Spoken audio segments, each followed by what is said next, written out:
Hi, everybody, and welcome back to Perpetual.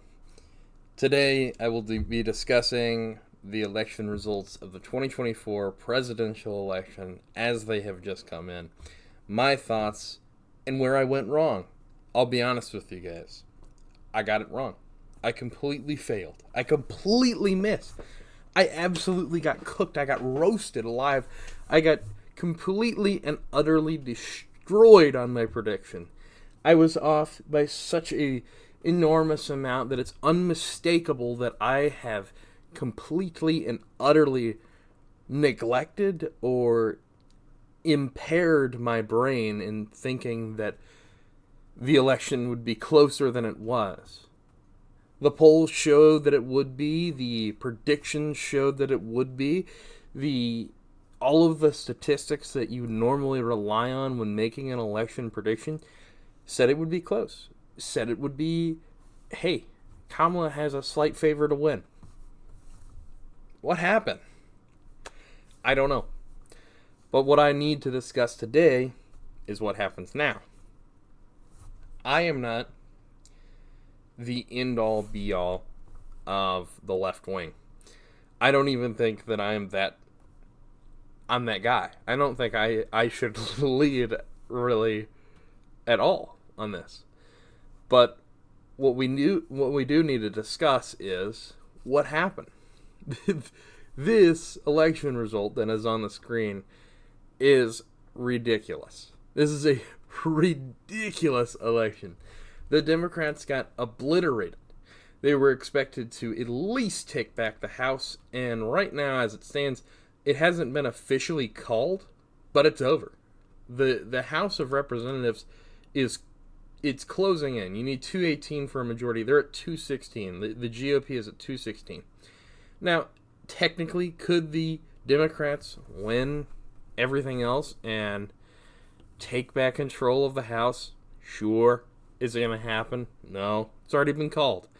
It's already really been called by the Associated Press in favor of the GOP.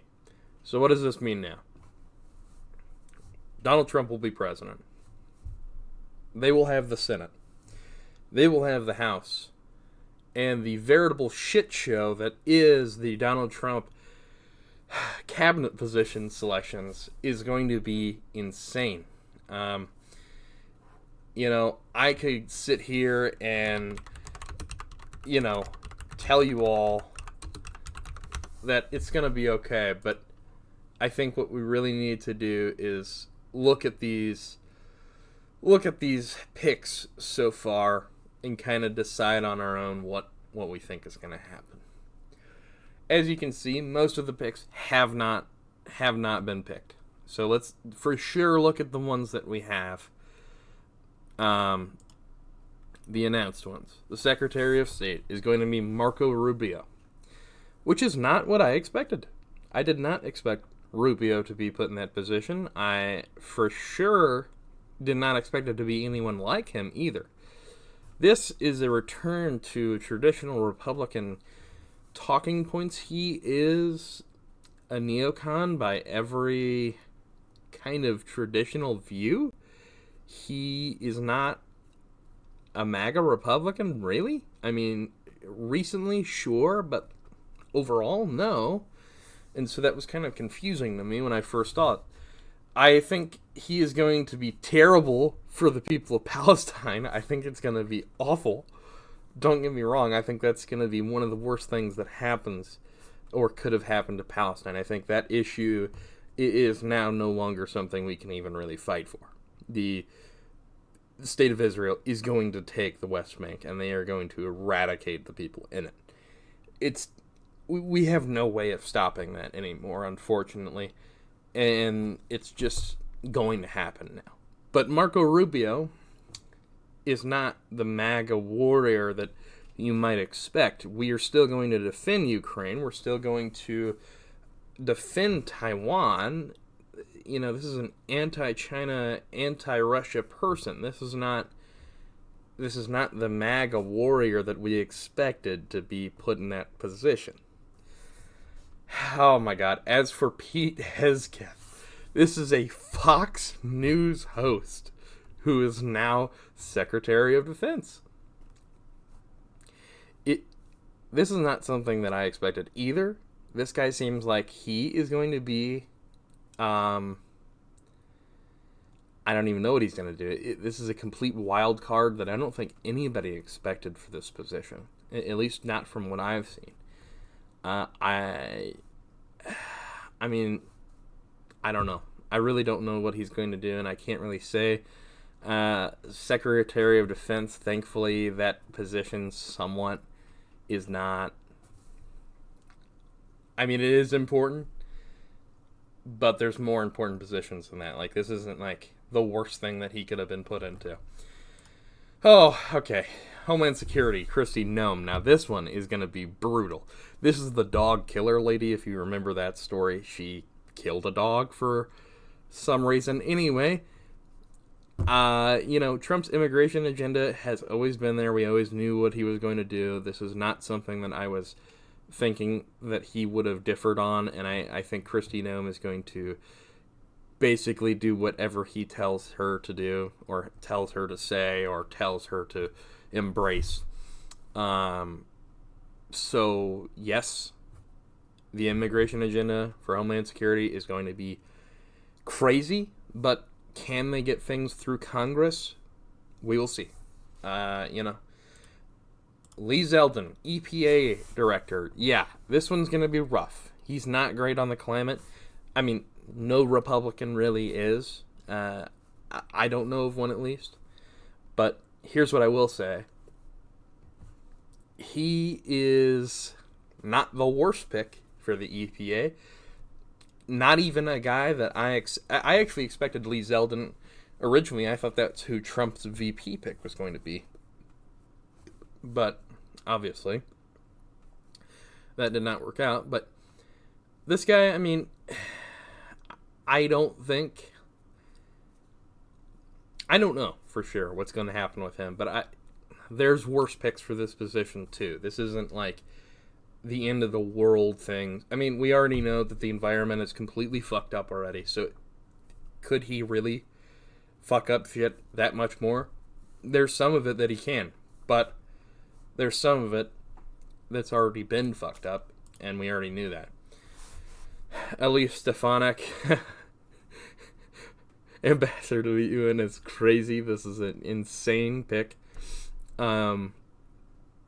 I don't really know what he was doing with this one. Look, like I said, Palestine is fucked. We voted. This was a referendum on a lot of this foreign policy shit in this election, and Israel is going to destroy Palestine. Like, the country of Palestine is...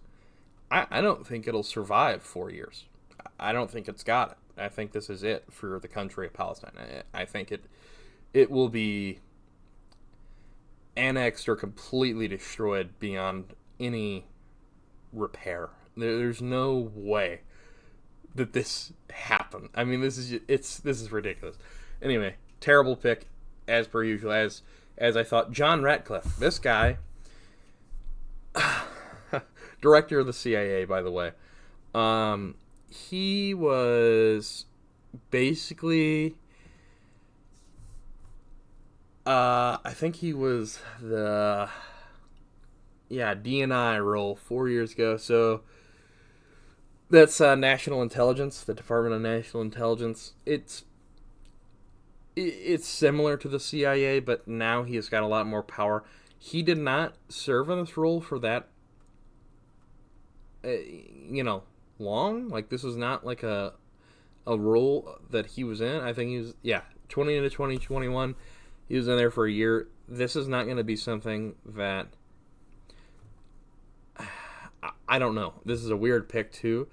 This is not who I expected. This is not someone that I really expected to see back. I thought he would be kind of one of the ones that is just not brought back in, or just like, thank you for your support. That's it. Susie Wiles, Chief of Staff. This is going to be interesting, too. I think that this is going to be funny because she was basically his campaign manager. I mean, effective pretty much. She was his campaign manager for all 3 of his campaigns. And she is going to be an interesting person to be chief of staff. She's already helping him, get in control of the departments here. She is obviously helping Trump pick these people. So by her picks thus far, it looks like she's going for a lot of these insiders, a lot of the base McCain Republican-style figures, these war hawks, neocons, and people that truly aren't part of the MAGA movement, which is not seemingly doing so well already. As for people like Elon Musk and Vivek Ramaswamy, they have been assigned doubly to a new department of government efficiency, which the acronyms spell DOGE. And I don't know if that was on purpose, but it seems like it might have been from the Elon Musk part of the MAGA movement here. Look, this cabinet is going to be insane. If you think that the first cabinet was going to be insane, this cabinet's going to be insane. This is going to be a shit show. A complete... I mean, this is like a clown car of people that have come in here. I really don't know who... I guess it was this woman here, this Susie Wiles. I guess she helped with the pick of Marco Rubio as Secretary of State, but I just don't get it, really. It's quite insane. Also, Department of Education. I have a question about this. Are they, for the Department of Education, going to select someone? Because part of the Trump agenda is to remove the Department of Education. So, are they going to put someone in that position? I don't know. Anyway, all of that to say, it's going to be a shit show. We already knew it was going to be a shit show. It doesn't matter. Here's what matters now. The Republicans have just today, about a couple of hours ago from the time of me recording this, selected John Thune of South Dakota to be the leader of the Senate. And so, this is going to be, interesting. John Thune is not exactly the craziest person for this job. John Thune is a old school George W. Bush, John McCain Republican. This is not someone that you have to worry about in that position. He is not Mitch McConnell, and everybody thinks Mitch McConnell's that terrible. He is like almost a lighter version of Mitch McConnell. So it's like, we're going to be okay on the Senate front. I don't think any crazy bills are going to be brought forth unless they force him to, force his hand somehow. But here's what you got to remember. John Thune protested against Trump for the 2020 election results. He adamantly said, no, not happening. The election results were viable. Joe Biden won in 2020. He got in South Dakota, Kristi Noem, that woman, this woman right here, the DHS pick, Homeland Security. She actually was contacted by Trump to run against this John Thune in the South Dakota primary for Senate because he was running for re-election. He had opposed Trump previously, called upon Kristi Noem to challenge him. Kristi Noem refused.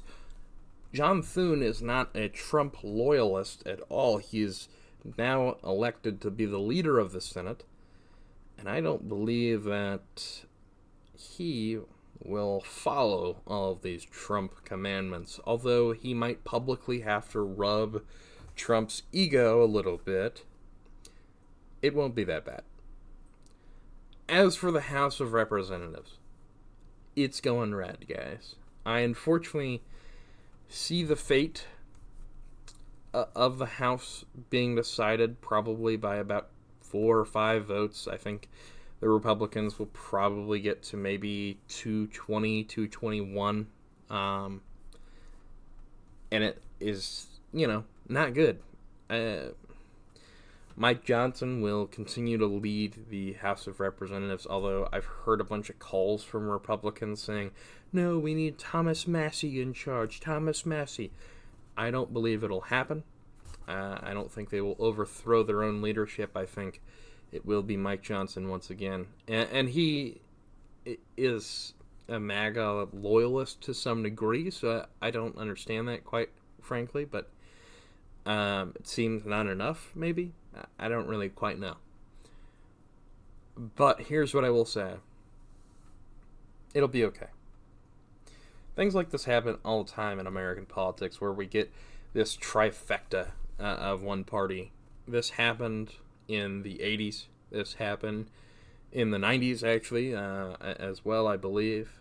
88, but, it lasted until the 90s. Anyway, this stuff happens, where one of the parties gets an enormous amount of support. For instance, if you go back to 1936, for example,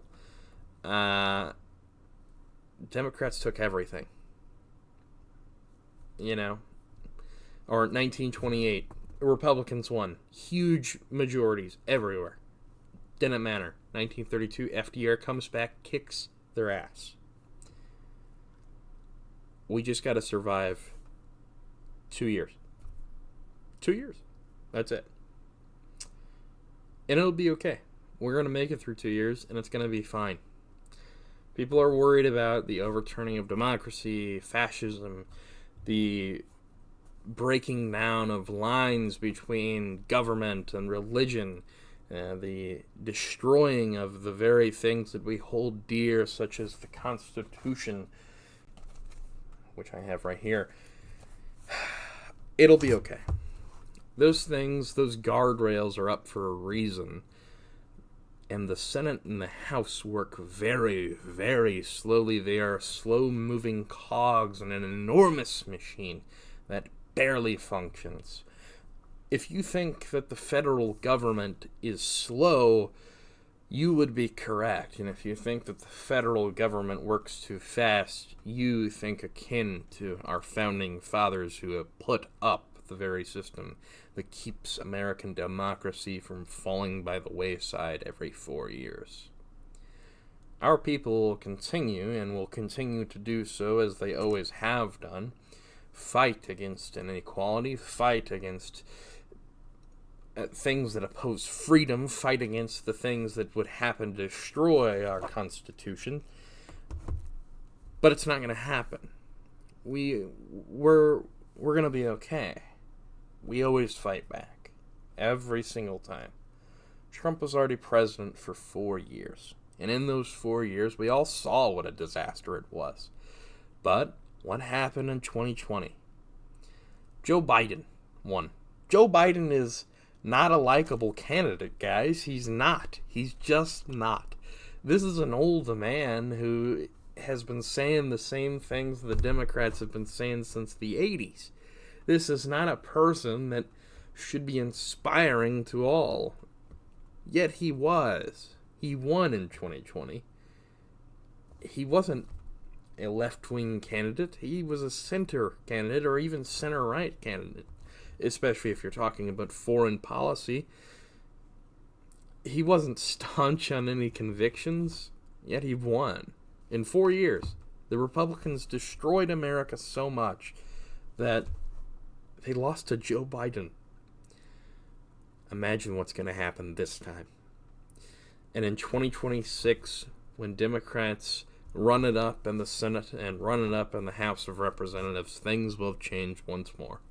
Trump will still be president, and he will be president until I'm 27, which hurts my soul. But we will survive. The people that have always been in charge are still going to be in charge.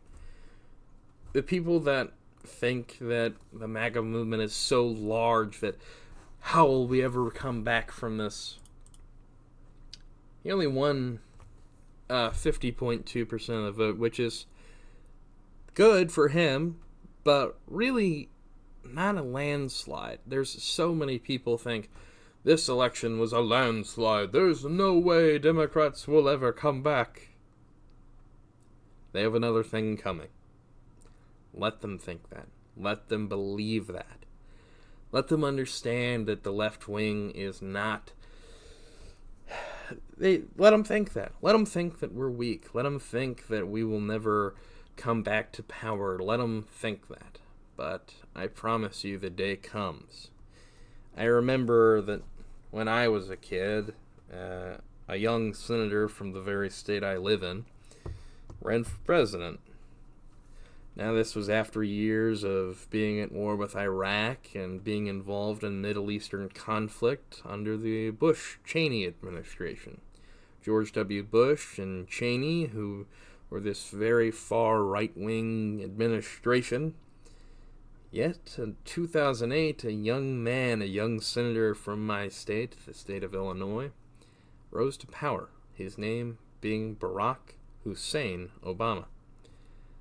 The left wing will come back, and it will come back stronger because of the convictions that we have seen on this election night. Now, the election was a week ago at this point, but still the same point stands. It'll be okay. We're going to come back from this, and hopefully stronger than ever. But American democracy prevails most of the time, and if it doesn't, you will. We'll be okay. People lived for thousands of years without being able to select their leaders. Be privileged in knowledge that you now can decide the fate of your country. Will you let it dwindle to the corporatocracy that the Trump administration would impose, or would you fight back and join people such as myself and fighting for another day? We will see what happens, but I believe that this guy right here, this guy, will survive.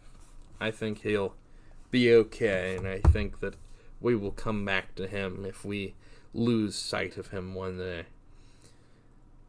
Good luck, America.